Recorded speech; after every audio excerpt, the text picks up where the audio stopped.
लोकसभा के चुनाव संपन्न हो चुके हैं, रिजल्ट भी आ चुके हैं और राजस्थान में जिस तरीके से जो नतीजे आए हैं उनसे बीजेपी की चिंता तो बड़ी है।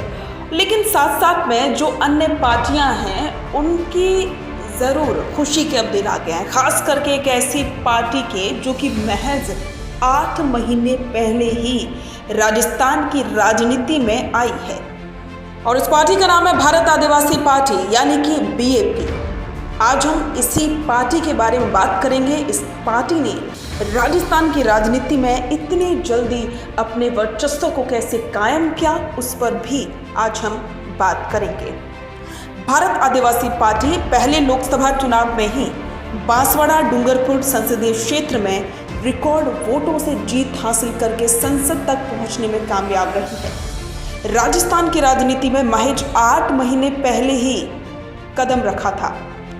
बीएपी ने दक्षिण राजस्थान की बांसवाड़ा, डूंगरपुर, उदयपुर, चित्तौड़गढ़ और जालौर लोकसभा सीट पर चुनाव लड़कर 17.92% वोट हासिल करके तीसरे नंबर की बड़ी पार्टी बन गई। भारत आदिवासी पार्टी को बांसवाड़ा डूंगरपुर सीट पर 50.15%, उदयपुर में 14.49%, चित्तौड़गढ़ में 2.86% और जालौर में 0.7% वोट मिले। इन चारों सीटों पर भाजपा को 49.67%, कांग्रेस को 27.45% और बीएपी को 17.92% वोट मिले हैं।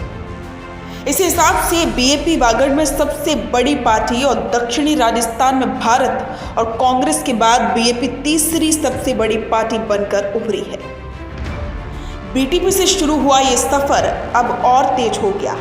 इस बार लोकसभा चुनाव में बांसवाड़ा और डूंगरपुर की 8 विधानसभा क्षेत्रों में से 7 में बीएपी को बढ़त मिली।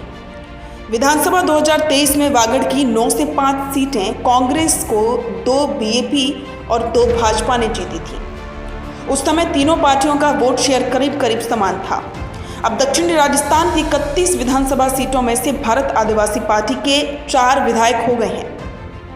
पहले 2023 विधानसभा चुनाव में डूंगरपुर जिले की 84 विधानसभा सीट से राजकुमार रोत, डूंगरपुर जिले की ही आसपुर सीट से उमेश डामोर, प्रतापगढ़ जिले की धरियावाद सीट से धावक चंद और अब बांसवाड़ा जिले के बागीदौरा उपचुनाव में जयकृष्ण पटेल ने जीत हासिल की है। विधानसभा चुनाव में घाटोल, सागवाड़ा, डूंगरपुर में बीएपी दूसरे नंबर पर थी।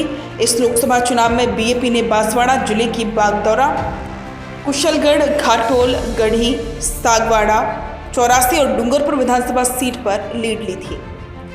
इसी तरह उदयपुर लोकसभा क्षेत्र की आसपुर विधानसभा और प्रतापगढ़ जिले की धरियावाद में दूसरे नंबर पर ये पार्टी रही। तो आप देख ही रहे हैं कि पार्टी राजस्थान में कितनी जल्दी से अपने आप को मजबूत कर रही है और जिस तरीके से इस पार्टी के राजकुमार रोत ने जीत हासिल की है वो भी एक इतिहास है, क्योंकि करीब 2.5 लाख वोटों से राजकुमार रोत ने बीजेपी के प्रत्याशी महेंद्रजीत सिंह मालवीय को लोकसभा के चुनाव में हराया है।